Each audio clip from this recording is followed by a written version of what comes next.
What's the craziest event you've ever witnessed at a wedding ceremony? A couple of years back, my closest gal pal was about to get hitched to her beau of just under a year. I was aware he wasn't perfect, but I was still pleased for them nonetheless. Okay, moving ahead a few months, my bestie was walking down the aisle looking like she had been sobbing uncontrollably, her face puffy and red. I figured something terrible had happened, and she was going to call the whole thing off. But instead, she simply proceeded like everything was normal. Once she reached the end of the aisle, she faced the crowd and calmly declared, "I am not going to wed Mark today."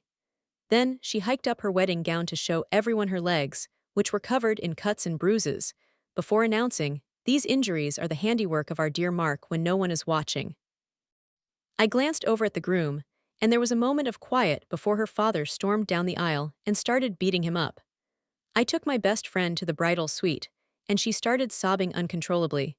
She confessed to me that her fiancé was constantly making threats against her, and she realized the only way to escape was by exposing him in front of all their guests.